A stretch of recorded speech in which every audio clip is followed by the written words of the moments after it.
না সয় না আর পরাণে ও মদিনার মাটি রে সকল সুখ বুঝি তোর কপালে ও মদিনারে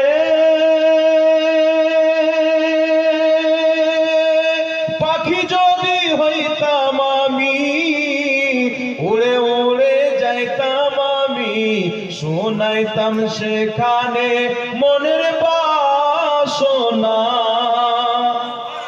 ও মদিনারে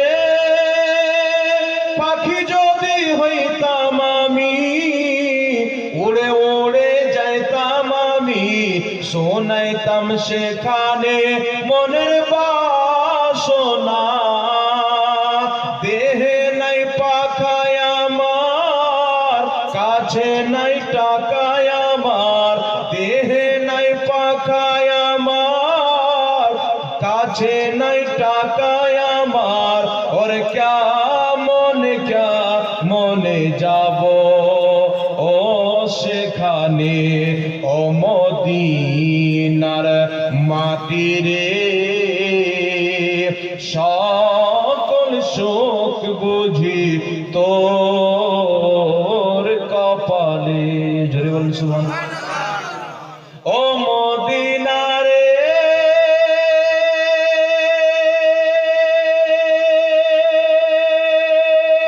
তোর কাছে গেলে আমি কত সুখী হইতাম জানি তোরে আমি বুঝাইব কেমনে ও মদিনারে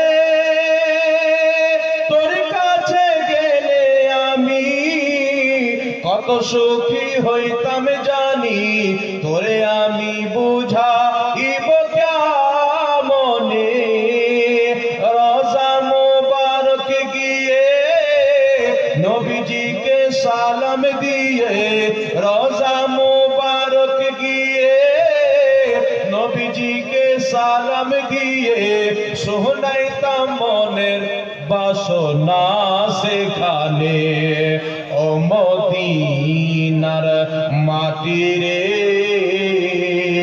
সকল সুখ বুঝি তোর কপালে ও মদিনারে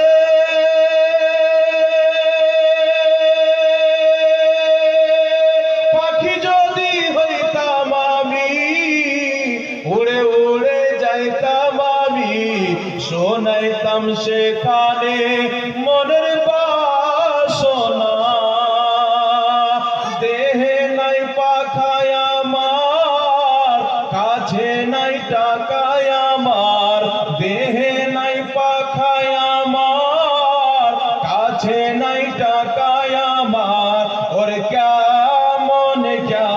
মনে যাব সেখানে ও মদিনার মাটি রে সকল সুখ বুঝি তোর कपाले। 2 दिन का प्रोग्राम है जी, कुछ बाकी रखा जाए। अच्छा, ये क्या सवाल आया है? खुतबार आजान जुम्मार भीतरे ना बाइरे, जुम्मा মসজিদে না, এখানে জুম্মাই লেখা আছে ভাই।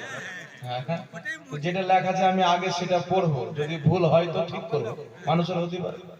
উনিও মসজিদ উদ্দেশ্য করে লিখেছেন খুতবার আজান মসজিদের ভিতরে না বাইরে। আবু দাউদ শরীফের মধ্যে হাদিস, মিশকাত শরীফের মধ্যে হাদিস, এই তাফসিরে জালালাইনের মধ্যে হাদিস এবং আবু দাউদ শরীফের মধ্যে হাদিস।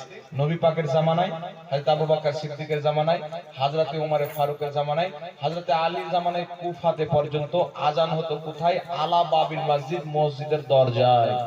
সুবহানাল্লাহ। এই ফতোয়া কাজী খার মধ্যে, ফিকহার কিতাব মধ্যে স্পষ্ট লেখা আছে লা ইউআযযিনু ফিল মসজিদ, মসজিদের মধ্যে কোনো আজান নেই। 5 ওয়াক্তের আজান দেওয়া যাবে না, খুতবার আজান। ওয়া আখির দাওয়ানা আলহামদুলিল্লাহি রাব্বিল আলামিন। উঠ খড়ে হো।